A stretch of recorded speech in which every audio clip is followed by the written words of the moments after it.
Ensuite, alors ça va peut sûrement être, je pense, très frustrant, pour tout le monde. Je me suis permis du coup de faire un petit focus sur la partie équipement, mais vous allez voir que le focus, du coup, va être, très, très restreint. Parce que là, je vous ai mis du coup à l'écran, j'ai même pas réussi à tout mettre, du coup, pour que ce soit lisible. Donc, d'où les 3 petits points, en bas à droite.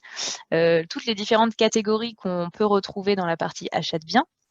Et sachant que dans chacun des sous-dossiers, des dossiers qui sont là à l'écran, vous avez potentiellement 2 voire 3, enfin, vous avez plusieurs sous-dossiers et dans chacun des sous-dossiers, vous avez potentiellement encore des sous-dossiers. Enfin bref, il peut y avoir entre 2 à 3 niveaux encore une fois qu'on rentre dans ces éléments-là. Donc on a énormément de choses sur la partie achat de biens. Donc achat d'équipement. Et donc, pour revenir encore à ce que je disais tout à l'heure, je me répète un peu, mais c'est vraiment important que vous l'ayez en tête dans l'utilisation de la base carbone que vous pouvez faire derrière. C'est que du coup, selon les équipements et selon les produits, on a des sources diverses et variées.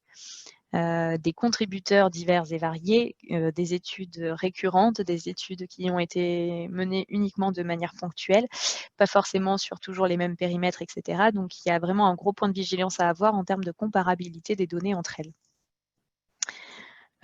Toutefois, on va quand même rentrer, pour vous donner un peu un exemple plus précis sur un équipement en particulier. Donc, je suis partie dans le dossier machines et équipements et puis dans la partie informatique électronique. Et donc, dans cette partie-là, vous avez pas mal, vous avez presque 70 facteurs d'émission, sachant que la plupart des données qui sont proposées dans cette sous-catégorie, donc pas toutes. Donc là, on revient sur il y a plusieurs contributeurs, toutes les données ne viennent pas du même endroit. Donc, mais bon, la plupart des données dans ce dossier-là viennent d'une étude du coup qui avait été faite par l'ADEME, qui a été réalisée par un consortium de 4 partenaires, qui s'intitule, donc vous pouvez trouver le rapport sur Internet, dans la bibliothèque de l'ADEME, donc modélisation et évaluation ACV des produits de consommation et biens d'équipement. Pour ceux qui auraient un petit peu suivi, il y avait eu toute une campagne de communication sur le nombre d'éléphants qu'on avait dans sa maison Je crois lorsque que c'était l'étude des est... hippopotames, si je puis me Ah, les permettre. hippopotames, oui, tout à fait. Je savais que c'était un truc assez mastoc. C'est gros. Oui, oui, exact. Les hippopotames qu'on avait dans sa maison en termes de poids carbone pour les équipements.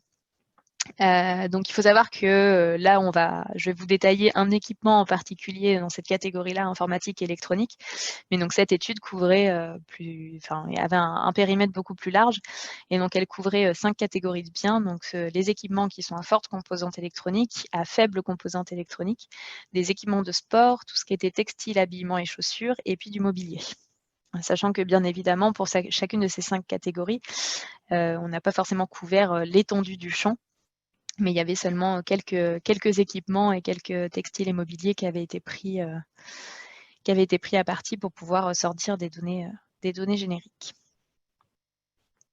Donc, comment ça se décompose? Donc, sur la partie vraiment informatique et électronique, donc ce qui a été repris, donc on est vraiment sur les équipements à forte composante électronique. Donc, vous retrouvez la liste du coup à gauche de l'ensemble des équipements, sachant que pour certains équipements, on peut avoir plusieurs modèles. Donc typiquement sur la télévision, on a plusieurs tailles d'écran. Donc il me semble qu'on a 3 ou 4 facteurs d'émission pour la télévision selon la taille de l'écran. Donc ça vous donne la liste. Et donc à droite, vous retrouvez exactement tout ce qui a été produit dans le cadre de cette donnée. Donc c'est vraiment pour chacun des équipements, on va faire une description et une mise en exergue des métadonnées. Donc, vous retrouvez vraiment l'objectif du produit, son champ d'application, quelle va être son unité dans le cadre de la CV, qu'est-ce qu'on a regardé, quelle est l'unité fonctionnelle, les frontières du système, ses limites. Et ensuite, après, on rentre vraiment dans l'inventaire de cycle de vie, où vous allez retrouver tout l'impact des matières premières, de l'approvisionnement, de sa mise en forme, tout ce qui est assemblage et distribution, et enfin, utilisation et fin de vie. Donc ça, c'est vraiment les données de sortie de cette étude-là en termes, du coup, on est en analyse de cycle de vie. Donc en plus, vous avez tous les impacts environnementaux. Mais ce qu'il faut savoir, c'est que du coup, nous, pour la base carbone, on n'a récupéré que l'impact changement climatique. Et surtout, ce que vous retrouvez dans la partie achat de biens, c'est ce que j'ai entouré en rouge sur la diapo, c'est uniquement l'impact pour la partie matière première, approvisionnement, mise en forme, assemblage et distribution. Les phases d'utilisation et de fin de vie ne rentrent pas dans les facteurs d'émission achat de biens. Le facteur d'émission achat de biens, c'est bien la production jusqu'à sa distribution. Alors, pas forcément pour tous les produits, ça, encore une fois, il faut regarder parce qu'on sait qu'il y a des produits, c'est plutôt en sortie d'usine qui s'achètent, alors que là, pour le coup, on était sur des biens d'équipement. Donc, c'est quand même très, très rare que quelqu'un aille chez le producteur de smartphone pour acheter son smartphone. En général, il va directement en magasin, là où il est distribué. Donc, voilà. Mais cette phase distribution n'est pas forcément incluse dans tous les facteurs d'émission que vous trouvez dans cette partie biens d'équipement parce que typiquement, la tonne d'acier, vous ne l'achetez pas chez le distributeur. Donc, voilà, c'est des phases, voilà, c'est des périmètres qui peuvent être différents d'un produit à l'autre. Là, en l'occurrence, pour tous les biens d'équipement issus de cette étude-là, on a inclus la phase de distribution. Et donc, si je rentre dans le détail justement de qu'est-ce que ça veut dire tout ça pour un équipement en particulier, donc là, je vous ai pris l'exemple, alors j'ai pris ça complètement au pif, parmi tous ceux qui étaient, la télévision 30-40 pouces. Donc, qu'est-ce qu'on entend par télévision? Donc, on est vraiment sur un produit, donc la télévision qui est utilisée pour regarder des programmes télévisuels, des films qui proviennent de différentes sources. Donc, le produit le produit virtuel en fait qu'on a établi pour faire la CV, donc c'est vraiment un produit qui est représentatif de toutes les télés qu'on peut trouver sur le marché. Et sachant que ça concerne à la fois la télé en elle-même, mais aussi son emballage et ses accessoires. Et bien évidemment sur l'ensemble du cycle de vie, comme je vous le montrais tout à l'heure. Après, pour ce qui est de l'unité fonctionnelle, ça, c'est toujours des hypothèses qui sont prises en compte. Donc là, on part du principe que la télé est utilisée 4 heures par jour en France. Donc on est bien sûr avec un mix énergétique français et sur une durée de 8 ans. Au niveau des frontières du système, donc savoir qu'est-ce qui est vraiment pris en compte dans la CV, les résultats qui sont proposés. Vous allez avoir donc dans les étapes incluses tout ce qui est production des composants et des sous-ensembles, avec bien sûr l'extraction des matières premières nécessaires. Tout ce qui va être le transport amont, l'assemblage du produit, tout ce qui est emballage et notice, tout ce qui est transport aval, la consommation électrique, le produit emballé, la fin de vie. Par contre, dans les étapes qui ont été exclues, c'est tout ce qui est transport domicile-travail des salariés, les déplacements professionnels, tout ce qui est lié à la publicité, au marketing du produit, ça ne rentre pas en ligne de compte. Les déplacements des clients pour aller jusqu'au magasin, acheter la télé. Et enfin, tout ce qui va être tout ce qui est la gestion des petites chutes et rebuts lors de la production de la télé et tout ce qui va être les actions de service après-vente. Ça, ce n'est pas des choses qui ont été incluses dans la modélisation de la télé dans le cadre de la CV. Donc ensuite, on identifie comme systématiquement tout ce qui est limite et hypothèse par rapport à la modélisation qui a pu être faite. Typiquement, dans les hypothèses, vous avez le fait qu'il y a un transport unique qui a été pris pour tous les emballages. Donc, il n'y a pas forcément de différenciation qui a été faite au niveau de l'emballage. La distance entre les entrepôts et le lieu de vente a été définie à 300 km en camion, ce qui n'est pas forcément toujours le cas. Mais voilà, c'est une hypothèse. Et enfin, pour savoir comment a été modélisée vraiment la fabrication en tant que telle. Donc, il y a eu un processus, en gros, ça a été fait, entre guillemets, à dire d'experts à partir de rétro-engineering, à partir des produits en tant que tels, donc, qui ont pu être démontés, entre guillemets, en pièces détachées en fonction de qu'est-ce qu'on trouve dans une télé, et par rapport à la connaissance des processus industriels que pouvait avoir le consortium qui a réalisé l'étude. Donc voilà, c'est pour vous donner un peu un aperçu, alors très très rapide, de tout ce qu'il peut y avoir derrière, juste un tout petit chiffre qu'on vous met à disposition. Donc c'est vraiment important d'essayer en tout cas, lorsque vous utilisez un chiffre en tant que tel pour avoir un ordre de grandeur, d'une manière générale, vous avez juste besoin d'une donnée télé. Voilà, il n'y a pas, entre guillemets, il n'y a pas trop à se prendre la tête. Vous prenez une donnée télé dans la base carbone et puis voilà, ça vous fait un impact lié à la télé.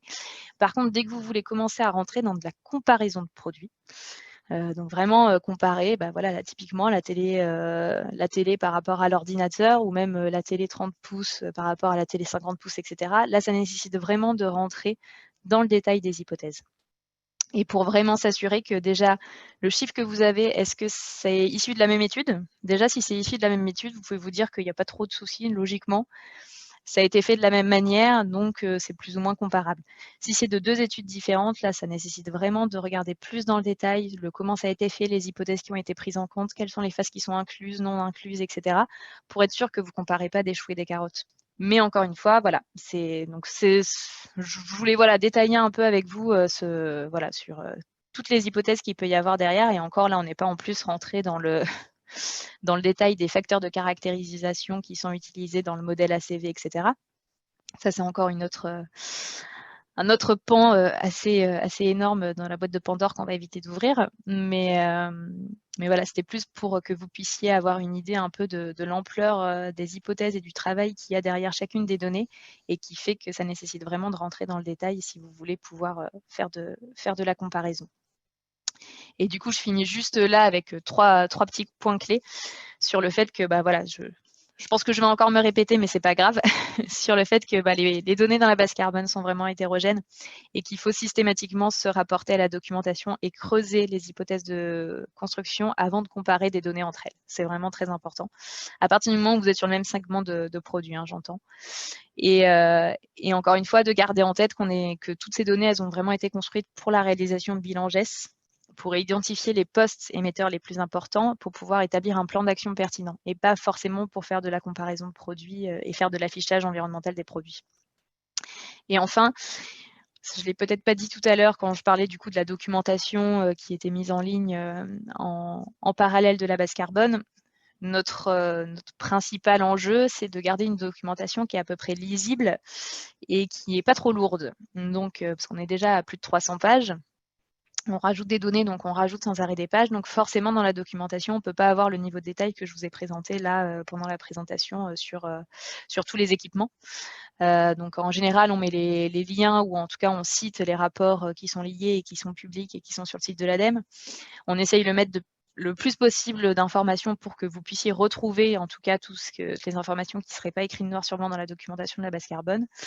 C'est pas toujours enfin voilà, c'est peut-être pas toujours au niveau d'information souhaité, mais donc dans ce cas-là, il faut vraiment pas hésiter à nous poser des questions plus précises directement sur le forum du centre de ressources ou à l'adresse mail que j'ai indiquée là, pour qu'on puisse du coup nous aller creuser dans les rapports qu'on a nous à notre disposition pour vous donner les informations nécessaires.